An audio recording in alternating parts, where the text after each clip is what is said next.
আজকের ভিডিওতে আমরা সমাধান করব ৯.১ এর ৭ এর ক। তো প্রশ্নে কি দেওয়া আছে? প্রশ্নে দেওয়া আছে হচ্ছে তোমার sec a by cosec a plus cos a by sec a equal 1, অর্থাৎ আমাকে এটার বাম পাশের অংশটা করে 1 প্রমাণ করতে হবে। তাহলে আমরা শুরু করি সমাধান। কি দেওয়া আছে প্রশ্নে? প্রশ্নে দেওয়া আছে হচ্ছে sin a by cosec a plus cos a by sec a। তাহলে আমরা জানি কি? আমরা জানি যে cosec a সমান হচ্ছে 1/sin a। আমরা জানি কি? এই পাশে যদি আমি নোট করে তোমাকে দেখাই যে sin থিটা সমান হচ্ছে 1/cosec থিটার সমান, আবার হচ্ছে cosec থিটা হচ্ছে 1/sin থিটা সমান। তাহলে আমি এখানে cosec থিটার পরিবর্তে লিখতে পারি 1/sin থিটা। তাহলে আমি এখানে লিখবো হচ্ছে sin a। যেহেতু এখানে a দেওয়া আছে তাহলে আমি থিটার পরিবর্তে লিখবো হচ্ছে a। তাহলে cosec a সমান হচ্ছে 1/sin a plus cos a যেভাবে আছে ওইভাবেই রাখবো।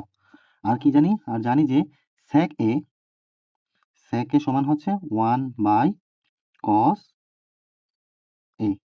যদি হয় থিটা তাহলে হবে এটা থিটা। এতটুকুই পার্থক্য। তাহলে sec থিটা মানে হচ্ছে 1/cos থিটা। তাহলে এখানে দেওয়া আছে sec a, তাহলে sec এর পরিবর্তে হবে 1/cos a। তাহলে আমি sec এর পরিবর্তে লিখতে পারি 1/cos a। তাহলে এই যে হরটাকে আমি কি করব? সাইডে নিয়ে আসবো।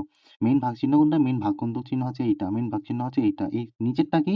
নিচেরটা পুরাটা হচ্ছে তোমার হর। এই হরটাকে আমি যদি সাইডে নিয়ে আসতে চাই, এই মেইন ভাগচিহ্নের সাইডে নিয়ে আসতে চাই, তাহলে কি হবে দেখো তো? তাহলে হবে যে এই সাইন এটা পাশে আসবে ইনটু এটা যদি সাইডে চলে যায় তাহলে এই সাইন এটা হবে উপরে চলে যাবে আর 1 টা যাবে হচ্ছে নিচে, অর্থাৎ sin a by 1 plus plus. তাহলে এটার বেলাও একই কথা। cos এটাকে আমি সাইডে রাখবো ইনটু এই হরটাকে আমি সাইডে নিয়ে যাবো। তাহলে কি হবে? cos এটা যাবে হচ্ছে উপরে, 1 যাবে হচ্ছে নিচে। তাহলে এখানে কি থাকতেছে যে sin a ইনটু 1 দ্বারা sin a কে ভাগ করলে কি হবে?